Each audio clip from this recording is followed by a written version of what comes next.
귀하고 복된 날 하나님께서 주시는 말씀 같이 보시겠습니다. 누가복음 5장 1절에서 11절입니다.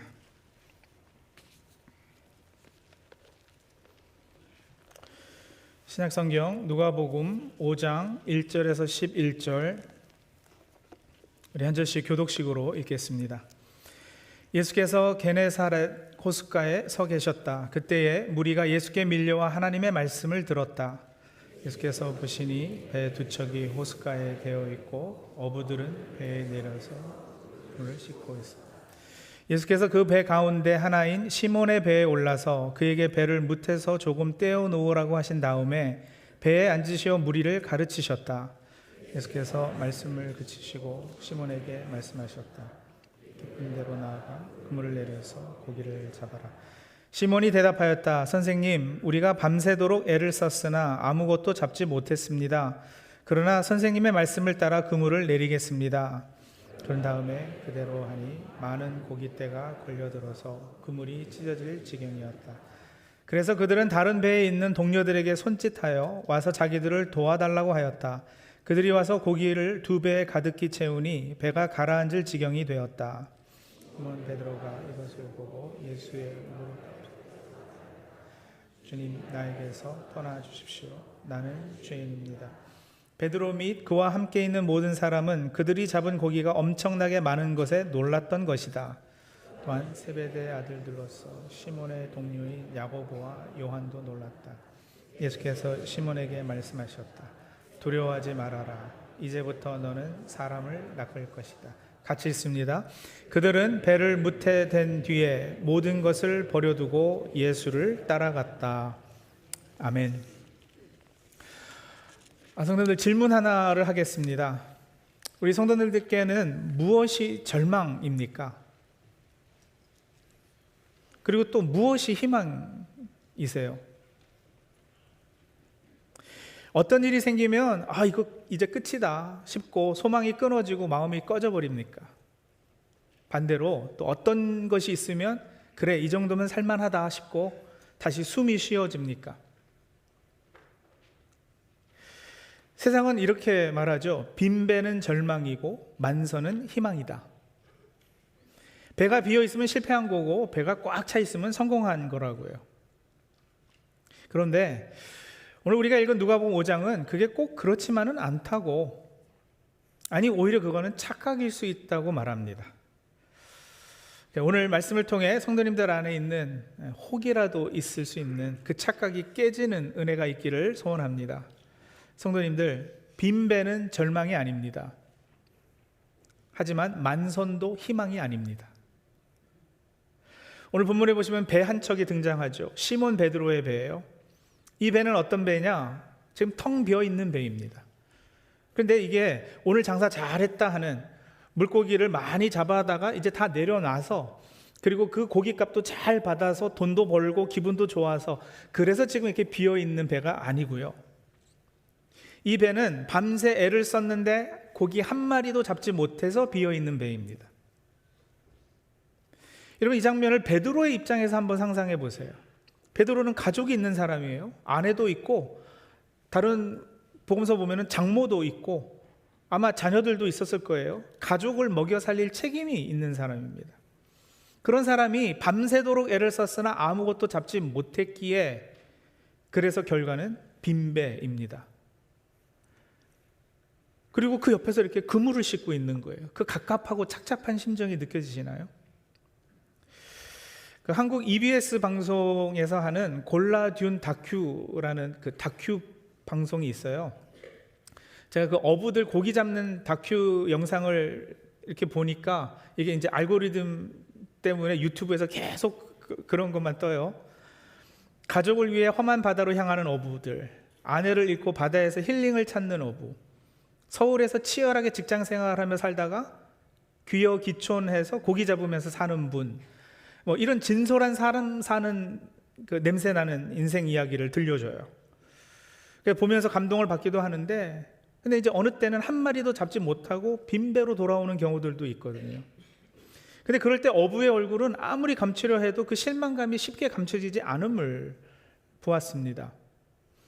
여러 편에서 출연하는 어부들마다 신기하죠? 다들 비슷한 얘기를 하는데 이래요.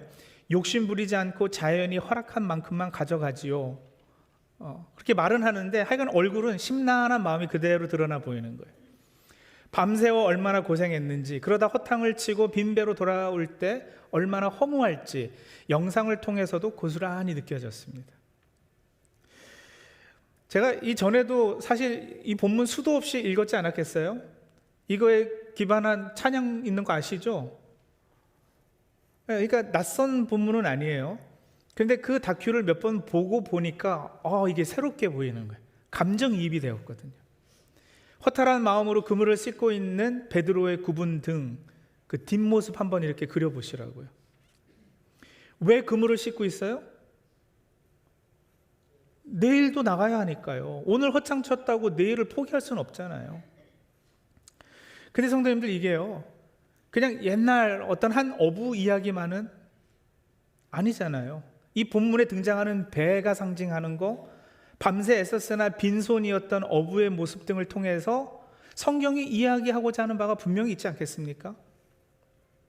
그게 뭘까요? 이 장면들은 다름 아닌 바로 우리 인생 축소판입니다. 오늘 우리의 삶의 모습을 이렇게 그려놓은 거예요. 그럼 빈배가 상징하는 게 뭐냐? 어떤 분에게는 이런 걸 겁니다. 이력서를 수십 군데, 100군데 넣었는데 아무 곳에서도 연락이 없어.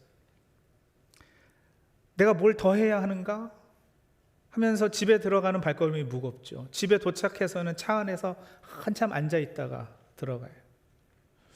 어렵게 직장을 잡았는데 구조 조정, 해고, 감원, 요즘 너무 흔하잖아요. 특히 미국 직장 해고 문화는 비인간적으로 느낄 만큼 차갑지 않습니까? 아침에 출근했는데 해고됐다고 그날 바로 이렇게 통보하고는 노트북, 회사 물품 바로 반납해야지 되고, 박스에다가 자기 개인 짐만 챙겨서 집에 가게 하는, 짐 싸는 동안에도 휴먼 리소스 부서 사람이 지켜본다 그래요. 그리고 회사 밖까지 가는 거 이렇게 확인하고 배웅해주고. 근데 그게 혹시라도 회사 물품 가져갈까 봐 지켜보는 거라고. 얼마나 매정해요.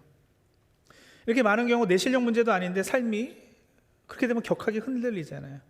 이게 또 다른 분에게는요, 물가는 오르고 보험료 오르고 렌트나 몰개지 부담은 무겁고 아이들 학비는 눈앞에 있고, 나는 열심히 달리는데 왜 늘 제자리인 것 같지 하는, 건강검진 결과 기다리는 전화 한 통의 마음이 내려앉는 겨, 관계가 무너지고 자녀와 대화가 끊기고 집안이 조용해졌는데 그 조용함이 평안이 아니라 불안일 때가 있습니다. 이게 다 뭐예요? 이게 본문에 등장하는 바로 그 빈배입니다. 요즘 우리 미국 사는 게요, 열심히 하면 된다는 공식이 흔들리는 것 같아요. 적어도 우리 전 세대 분들은, 그죠?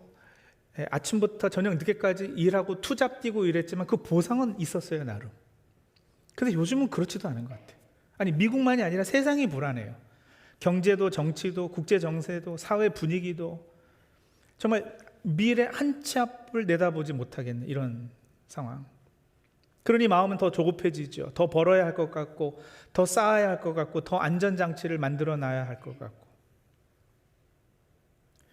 근데 여러분, 성경은 오늘 우리에게 아주 냉정하게 말하는 거예요. 뭐라고요? 사람은 평생 일하면서 저것이 나를 행복하게 해줄 거야, 저것이 나에게 궁극적인 만족과 안정을 줄 거야 하고 기대고 의지하고 믿고 밤이 맞도록 그를 위해서 수고하지만 언젠가는 필연적으로 빈 배를 경험하게 된다는 거예요. 그게 인간의 한계거든요.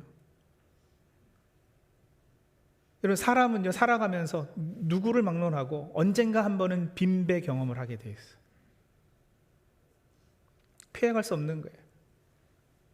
하지만 여러분, 하나님께서 택하신 주의 자녀에게 베푸시는 역설의 은혜는 뭐냐? 그런 인간 실존의 한계를 느끼는 우리를 향해 하나님은 어떤 은혜의 반전을 만들어내시는가? 하나님께서는요, 바로 그런 순간, 그런 계기를 통해서 우리를 부르시고 우리를 깨워주시는 거예요. 1절 보면은요, 무리가 하나님의 말씀을 듣기 위해 예수님께 밀려왔다고 기록하고 있어요. 말씀에 갈급해서 그 먼 길을 따라온 이들의 열정 뜨거웠어요. 그런데 2절에 등장하는 베드로의 모습은 어땠습니까? 그 말씀 듣기를 사모했던 무리와는 너무나 대조적으로 그냥 옆에서 묵묵히, 어쩌면 무심한 표정으로 그물을 씻고 있었단 말이에요. 말씀을 들으러 모여든 인파를 보면서 베드로는 속으로 이렇게 중얼거렸을 줄 몰라요. 야, 저 사람들은 참 팔자도 좋다. 한가하게 말씀 들을 여유도 있고, 나는 지금 밤새도록 헛땅치고 돌아와서 당장 내일 먹고 살 그물 씻는 게 급한데. 여러분, 이게 오늘 우리 이 자리에 앉아있는 우리의 자화상이기도 하다고요. 말씀의 자리로 가야 하는 건 알지만 일단 먹고 사는 문제부터 해결하고 나서라고 미뤄두죠. 기도해야 한다는 거 알지만 당장 눈앞에 닥친 이 문제부터 처리하고 나서라고 생각을 해요. 예배의 자리에 앉아는 있지만 머릿속은 벌써 내일의 업무 스케줄과 결제해야 할 카드값, 자녀의 진로 문제, 그런 그물들을 씻느라고 분주한 거예요. 그렇다고 우리가 신앙이 없거나 저버린 건 아니에요. 베드로 보세요. 예수님의 말씀이 들리는 지근거리에서 그물을 씻고 있었잖아요. 우리도 그렇거든요. 하나님 믿기에 여러분 이 자리에 나오셨고 설교를 들으면서 때때로는요, 정말 이렇게 살아도 되나? 내 영혼이 이대로 괜찮은가 하는 실존적인 고민이 불쑥 찾아오기도 합니다. 신앙이 없는 건 아니지만 그렇다고 신앙의 깊은 경지에 발을 담그기엔 너무나 이 현실의 삶이 무겁고 팍팍한 상태. 우리는 그렇게 어쩌면 세상과 신앙 사이 그 경계선 어디쯤에서 양다리를 걸친 채 위태롭게 그물을 씻고 있는지도 모르겠습니다. 근데 바로 그때였어요. 여러분 본문을 다시 보시면 그 즈음에 이게 장면이 바뀌는 거예요. 자신의 그물에만 시선을 고정하고 있던 베드로의 배에 예수님께서 올라타십니다. 전 여러분 이게 복음이라 생각해요. 전 이 대목을 너무나도 사랑해요. 베드로가 먼저 주님 제 배에 타세요 하고 초청한 게 아니라니까요. 예수님이 타신 거예요. 왜 하필 베드로의 배였느냐? 빈 배였기 때문 아닐까요? 그게 은혜의 방식이거든요. 우리가 강해서 주님을 붙드는 게 아니고요. 내가 성공했고 이제 다 안정이 됐기 때문에 주님 오세요 하고 모시는 거 아니에요. 사실 그럴 수 있는 사람 별로 없어요. 대부분의 경우 우리가 빈배를 경험할 때 그때 주님이 우리를 찾아오시는 거예요. 너 지금 배 비었지? 그래 내가 거기 올라탄다. 무리가 이렇게 지금 무태 모여 있잖아요. 강가에 이렇게 모여 있고요. 배를 그 무태에서 조금 이렇게 예수님께서 떼어 놓으시고 이 배에 앉으셨다라는 거예요. 그러니까 말하자면 이들을 가르치기 위해서, 이들에게 설교하기 위해서 지금 무대 세팅을 하신 거예요. 그렇죠? 그렇게 가르치셨어요. 배에 앉으셔서. 처음에는 베드로에게 그 하시는 말씀이 나에게 하시는 말씀이라고 안 들렸을 것 같아요. 그렇죠?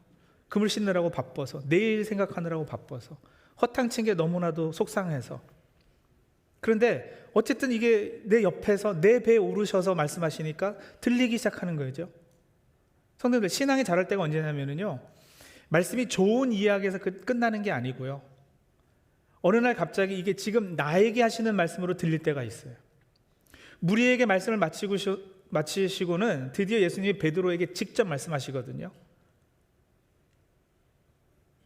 깊은 데로 가서 그물을 내려 고기를 잡아라. 이거는 다시 한번 시도해봐라 정도는 아니에요. 주님이 베드로를 깊은 곳으로 이끄시는 거예요. 이 명령은 단지 고기를 많이 잡게 해주겠다는 약속도 아니에요. 베드로야, 이제 그만 그 얕은 가에 서서 생존의 그물만 씻고 있지 말고 내 삶을 온전히 나에게 던지는 믿음의 깊은 곳으로 들어오지 않겠니? 라는 주님의 간절한 초대였던 것입니다. 여러분 어디가 깊은 곳일까요? 내 계산이 닿지 않는 곳, 거기가 깊은 곳이죠. 내 경험이 통하지 않는 곳이 깊은 곳이에요. 내가 컨트롤할 수 없는 영역, 거기서는 결국 하나님만 의지해야 되는 곳, 그곳이 깊은 곳이에요. 아니, 상식적으로 생각해 보자고요. 고기 잡는 것에 있어서는 누가 더 전문가일까요? 베드로죠. 고기 잡는 것에 누가 더 경험이 많아요? 베드로죠. 그렇기 때문에 베드로도 이 말을 했을 거예요. 선생님, 우리가 밤새도록 애를 썼습니다. 근데 아무것도 잡지 못했습니다.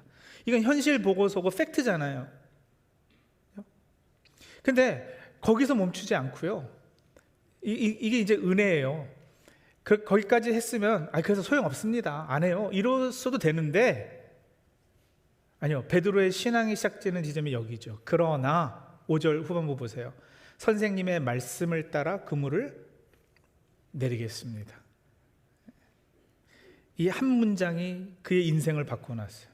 주님, 제 생각엔 분명 안 됩니다. 제 판단으로는, 제 경험에 비춰봐서는 안 됩니다.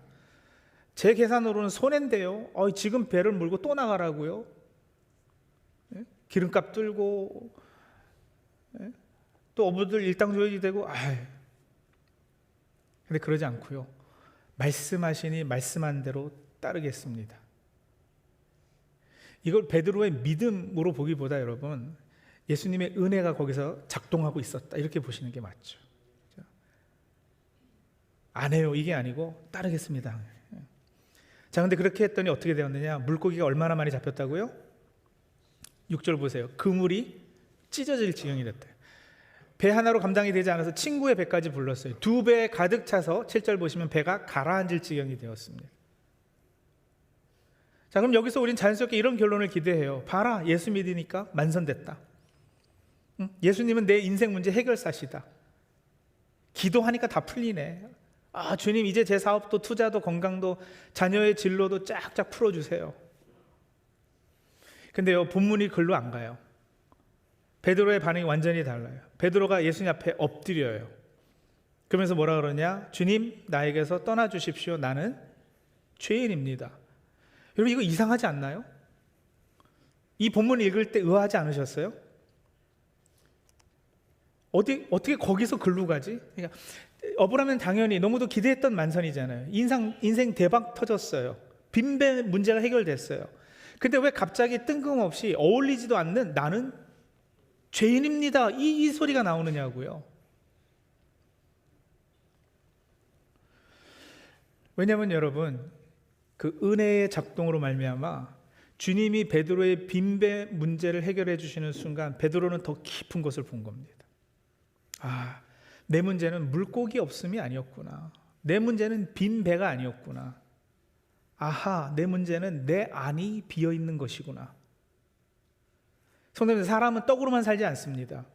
오늘 본문의 표현으로는 사람이 물고기만으로 살지 않습니다. 우리는 돈, 성취, 인정, 편안함, 그것만으로 살 수 없는 존재들입니다. 하나님께서 우리를 그렇게 창조하셨어요.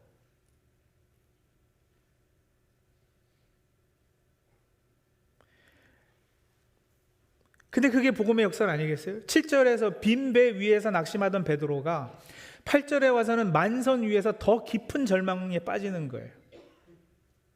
이거는 고기 못 잡았다고 실망 정도가 아니라 아주 존재 자체를 흔들어 버리는 절망이에요.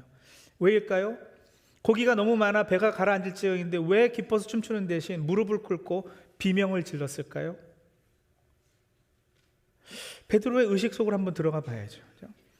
그물에 고기가 찢어질 때 걸려오는 순간 베드로의 머릿속엔 아마 이런 생각들이 스쳐 지나갔을 겁니다. 이게 이렇게 쉬운 일이었나? 그럼 평생을 이 바다에서 뼈가 굵은 전문가라니까요. 어디에 고기가 있고 언제 그물을 내려야 하는지 누구보다 잘한다고 자부했어요. 어젯밤에도 그는 자신의 모든 경험과 지식 그리고 체력을 쏟아 부었지만 결과는 빈배였어요. 그런데 방금 만난 이 목수 출신의 젊은이 말씀 한마디로 그 모든 수고를 단번에 비웃어 버리는 거죠. 여기서 베드로는 무서운 진실을 대면하는 거야. 내가 평생 목숨 걸고 매달려 온 내 지식, 내 노력, 내 경험이 이분 말씀 한마디 앞에는 아무것도 아니구나. 자신이 쏘아 올린 인생의 공든탑이 무너지는 순간이에요. 만선이 되고 보니 도리어 자기 자신에게는 인생의 근본적인 문제를 해결할 능력이 눈꼽만큼도 없다는 사실이 명백해진 겁니다. 성공의 정점에서 자신의 무능을 완벽하게 확인한 것, 이게 베드로를요 공포로 몰아넣은 거예요. 그뿐만 아니고요, 그렇게 거룩하신 주님의 임재 앞에 서자 자신의 비루한 본심이 들통나기 시작했을 거예요. 그러니까 어쩌면 베드로는요 그 찰나에 이런 비참한 생각을 했을지도 몰라요. 이건 뭐 본문에 그렇게 기록이 되어 있지 않고 제 추측이지만 상당히 educated guess예요. 왜냐하면 사람이 그래요. 제가 그래요. 그래서 베드로도 분명 그랬을 거예요. 올바른 성경 해석은 아닐지 몰라도 충분히 가능한 시나리오인데, 여러분 이런 생각이요. 혹시 내일도 이분이 오시려나? 내일도 이분이 던지라는 곳에 가서 금을 던지면, 그리고 매일같이 오시면 나는 평생 부자가 될 텐데, 그런 세속적인 탐욕과 거룩하신 주님의 빛이 충돌했을 때 베드로가 견딜 수 없었던 것이죠. 자신의 내면 깊숙한 곳에 자리 잡은 이 지독한 갈급함과 추함을 숨길 수 없게 되자, 그리고 그런 자신의 본 모습을 보게 하신 이분이 이게 보통 사람이 아니다, 이거 깨닫게 되자 비명처럼 외친 거예요. 주님, 나를 떠나소서. 나의 초라함과 죄악을 더는 들춰내지 마소서. 나는 주님 앞에 서 있을 수 없는 죄인입니다.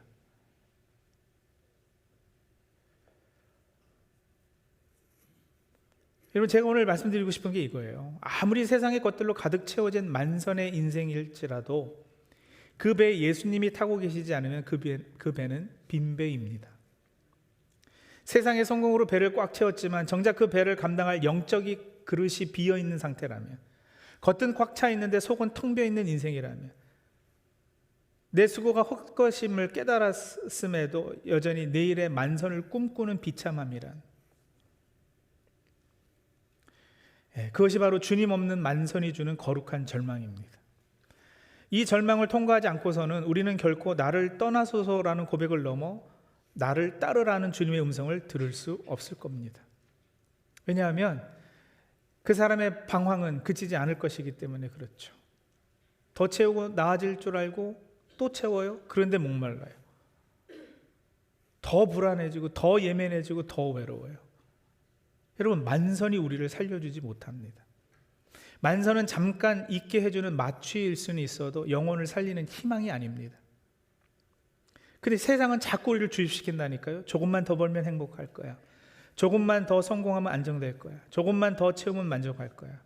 그러나 그 모든 것은 결국 내일 다시 찾아올 목마름의 갈증을 더 심하게 할 뿐입니다. 근데 베드로가 그걸 알았다고요. 그래서 이런 고백을 했다고요. 여러분, 조금 전까지 베드로는 예수님을 뭐라고 불렀을까요? 뭐라고 불렀어요? 선생님이라고 불렀잖아요. 그죠? 근데 8절에 와서 드디어 예수님을 향한 호칭이 바뀌어요. 뭐라고요? 주님으로 바뀌어요. 헬라어 원문으로 봐도 분명 달라요. 그냥 티처였다가 이제는 롤드가 되는 거예요. 여러분, 만선의 기적을 경험했기 때문에 선생님으로 부르다가 주님으로 바꿔 부르기 시작했을까요? 기적 그 자체가 예수님을 주님으로 인정한 계기가 되었나요? 이런 마술 같은 일을 하셨기 때문에 주님이시네 그랬다고요? 아니에요. 물론 기적을 체험했죠. 밤새도록 자기는 애썼는데 빈배였어요. 하지만 예수님 말씀 한마디로 만선이 되는 놀라운 체험을 했어요. 하지만 그 기적 자체보다는 그런 과정을 통해서 만선이 인생의 궁극적 목적이어서는 안 된다는, 다시 말하면 그렇게 만선 위에서 자신의 비어있는 내면을 마주했기에 그 영적인 갈급함, 인간의 존재 가장 깊은 자리의 보좌에 하나님이 계시지 않음을 깨닫게 해주신 분이시기 때문에, 그리고 그럴 수 있는 분은 오직 하나님이시기 때문에 그분을 주님으로 고백하지 않았을까요? 7절 이 만선으로 배가 가라앉을 지경이 된 것하고 8절에 베드로가 이것을 보고 예수님 무릎 앞에 엎드려서 주님, 나는 죄인입니다 하는 것 사이에는 바로 그 영적 각성이 있었던 거예요. 성경 읽으면서 그러셨었어요. 맞아요. 7절에서 8절에 뭐가 이게 미싱한 것 같다.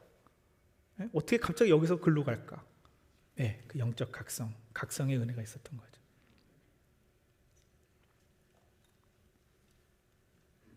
예수님께서 처음 베드로에게 깊은 데로 가서 그물을 내리라 말씀하셨을 때 그 깊은 곳은 단지 갈릴리 호수의 수심이 깊은 지점만을 의미하는 게 아니었던 겁니다. 주님은 베드로의 존재의 가장 깊은 곳, 그 누구에게도 보이지 않았던 베드로의 텅 빈 내면을 향해 노를 저어 가신 겁니다. 베드로는 평생 내 배만 가득 채우면 내 인생의 갈증이 해소될 것이라고 믿으며 살았어요. 그런데 주님은 그가 원하는 만선을 선물로 주심으로써 역설적으로 베드로에게 가장 중요한 질문을 던지신 거예요. 베드로야, 이제 네가 원하는 대로 배가 가득 찼다. 근데 어떠냐? 이제는 정말로 내 영혼이 만족하냐? 그토록 원하던 만선을 이루었는데 여전히 내 마음 한구석은 시리고 공허하지 않니?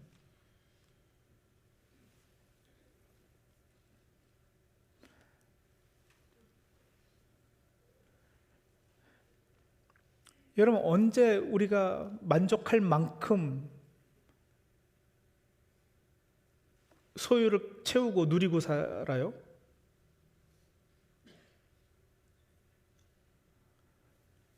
천불 벌 때는 만불 벌으면 될 것 같았는데 만불 벌으니까 10만 불 벌고 싶지 않으세요? 10만 불 버니까 200만 불 벌고 싶고, 채워지지 않는다고요. 그러니까 인생의 진짜 문제는 여러분, 고기가 없어서가 아니에요. 영혼이 쉴 곳을 찾지 못했기 때문에. 고기가 가득 찬 배가 거울이 돼서 베드로의 비어있는 영혼을 비추었어요. 만선이라는 축복의 빛이 너무나도 강렬했기에 그 빛 앞에서 베드로는 자신의 어둠과 죄성을 숨길 수 없었던 거예요. 성도님들, 주님께서 우리를 깊은 곳으로 간혹 부르시는 이유는 우리를 당황하게 하려는 것이 아닙니다. 우리가 평생 매달려온 만선이라는 목표가 사실은 우리 영혼의 진짜 목마름을 해결해 줄 수 없음을 가르쳐 주시고 싶으신 거예요. 논리로는 성공하면 행복해야죠. 그러나 은혜는 성공의 정점에서 나의 무능을 보고 절망케 하는 거예요. 그리고 그 빈자리에서 비로소 세상의 물고기가 아닌 주님이 주시는 영원히 목마르지 않을 생수로 채워주십니다. 이 놀라운 영적 역전이 일어나는 통로가 바로 그 7절과 8절 사이에 베드로가 마주했던 깊은 곳의 은혜입니다. 자, 그런 일들이 있고 나자 이제 베드로에게 예수님께서 말씀하시죠. 10절입니다. 두려워하지 말아라. 이제부터 너는 사람을 낚을 것이다. 인생의 방향이 바뀌어요. 내 배를 물고기로 채우는 인생에서 이제는 나를 따라 사람을 살리는 인생으로 가거라. 그래서 본문이 이렇게 끝나잖아요. 11절. 그들은 배를 무태댄 뒤에 모든 것을 버려두고 예수를 따라갔다. 여전히 만선이 인생의 궁극적 희망이었다면 못 떠났을 거예요. 근데 이제 버려두고 떠날 수 있게 돼요. 왜요? 이제 알거든요. 뭘요? 진짜 희망은 만선이 아니라 주님이시다. 진짜 풍성함은 소유가 아니라 사명이다. 우리의 삶이 진짜로 풍성해야 돼요. 누군가의 생명과 풍성한 삶을 위해. 풍성함은 여러분, 하나님께서 나에게 허락하신 그 삶, 나에게 맡겨주신 그 사명 감당하면 거기서 오는 거예요.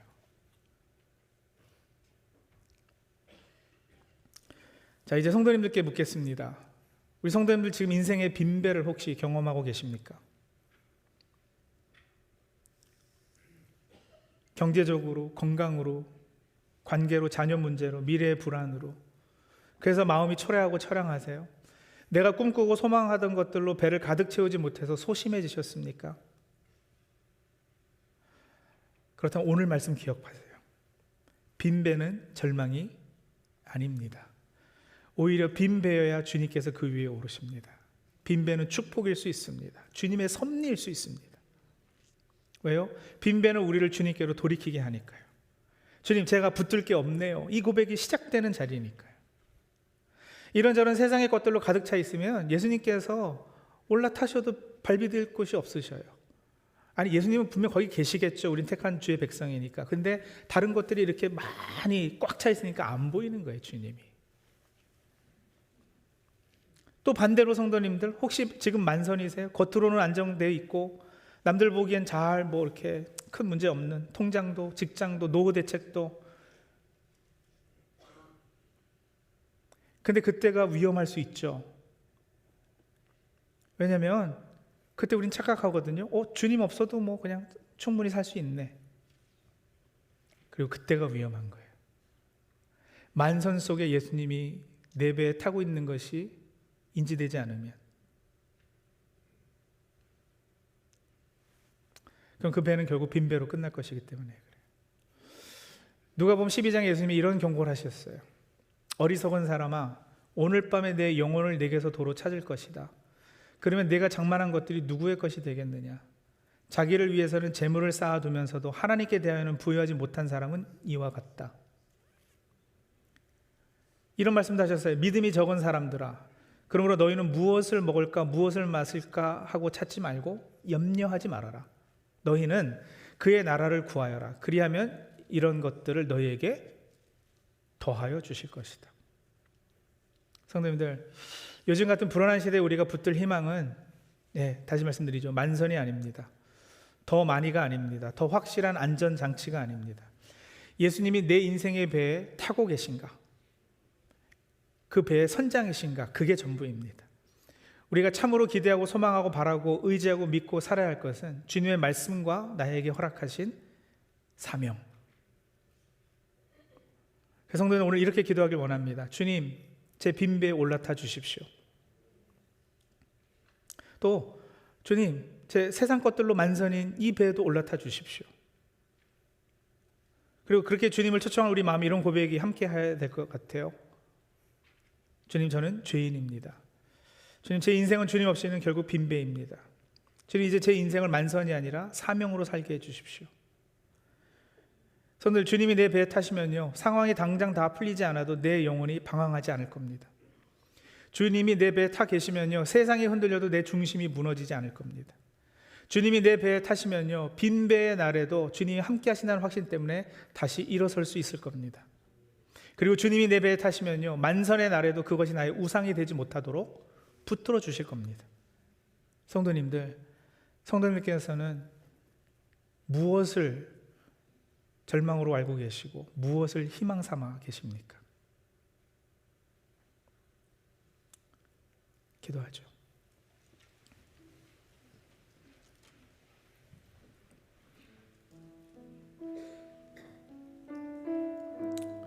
자신에게 질문해 보세요. 무엇이 절망이에요?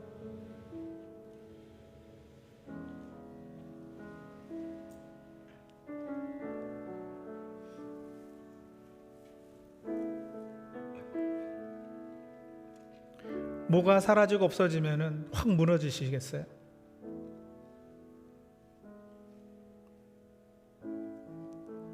또 무엇을 희망 삼고 계십니까? 뭘 향해서 그렇게 밤새도록 수고하고 계시냐?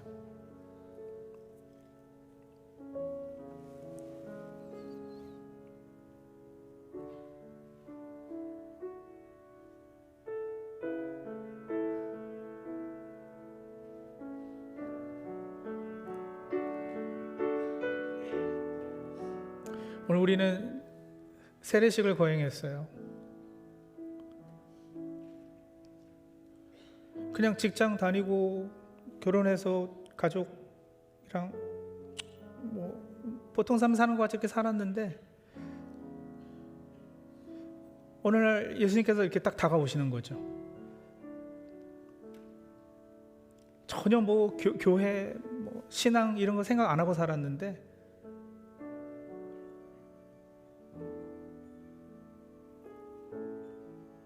갑자기 내 영혼이 텅 비어 있다라는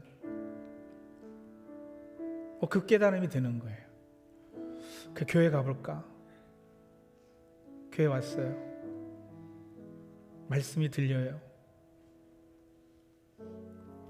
그리고 그 빈배가 채워지기 시작해요. 주님의 사랑으로, 주님의 은혜로.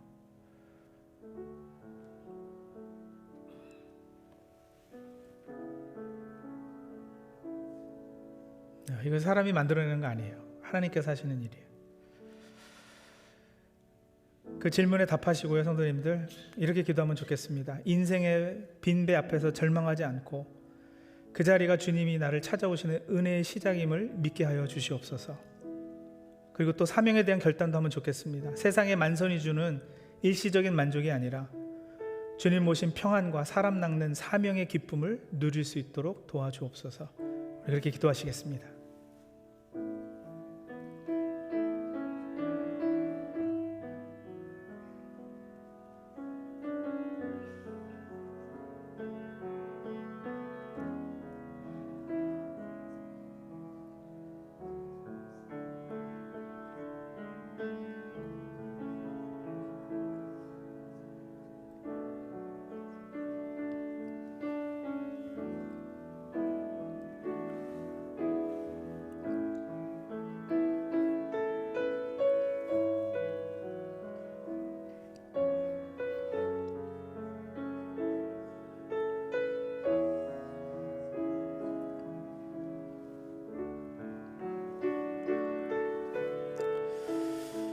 하나님, 밤새 수고했으나 빈배였던 베드로처럼 우리도 세상의 그물만 씻으며 공허할 때가 참 많습니다.